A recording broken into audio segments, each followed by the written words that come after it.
Hello student, welcome to my YouTube channel Shikkhangan education. আমার প্রিয় শিক্ষার্থী ভাই বোন ও পরিবার পরিজনকে স্বাগত জানাই।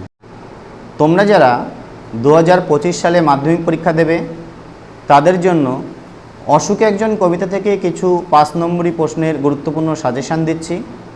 তোমরা প্রশ্নগুলি খাতায় লিখে নাও। অশোকে একজন কবিতা, দশম শ্রেণী, 2025। অশোকে একজন কবিতা থেকে 5 নম্বর প্রশ্নের গুরুত্বপূর্ণ সাজেশান দেওয়া হচ্ছে। প্রথম প্রশ্ন, পাঠ্য কবিতাটি অতৃপ্ত মানব হৃদয়ের একান্ত জাতির অশোকে একজন কবিতা অবলম্বনে আলোচনা করো। এই প্রশ্নের অথবা, অশোকে একজন কবিতায় বিশ্বশান্তির বার্তা নিহিত হয়েছে তা আলোচনা করো। আবার অথবা, অশোকে একজন কবিতাটিকে যুদ্ধবিরোধী কবিতা বলা যায় কি না বিশ্লেষণ করো। দ্বিতীয় প্রশ্ন, যেখানে ছিল শহর, যেখানে শব্দটি প্রয়োগ করার কারণ কি, শহরটি কি হয়েছিল? তৃতীয় প্রশ্ন, আমি তাকে ছেড়ে দিলাম কোন কবিতার অংশ, আমি কে, তার ছেড়ে আসার তাৎপর্য ব্যাখ্যা করো।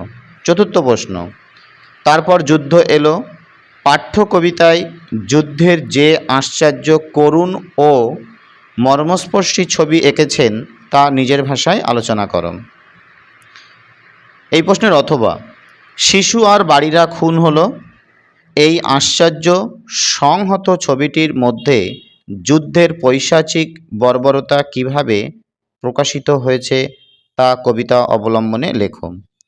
পঞ্চম কোশ্চেন, আর সেই মেয়েটি আমার অপেক্ষায়, অপেক্ষামান নারীর মধ্য দিয়ে কবি কি মানবীয় ভালোবাসার যে অনির্বাণ রূপটিকে ফুটিয়ে তুলেছেন তা পাঠ্য কবিতা অবলম্বনে আলোচনা করো।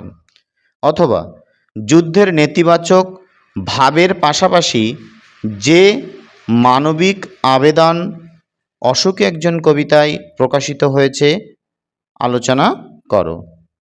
6 নম্বর প্রশ্ন, আর সেই মেয়েটি আমার অপেক্ষায় পাঠ্য অশোকে একজন কবিতা অবলম্বনে উদ্ধৃতাংশটির তাৎপর্য আলোচনা করো।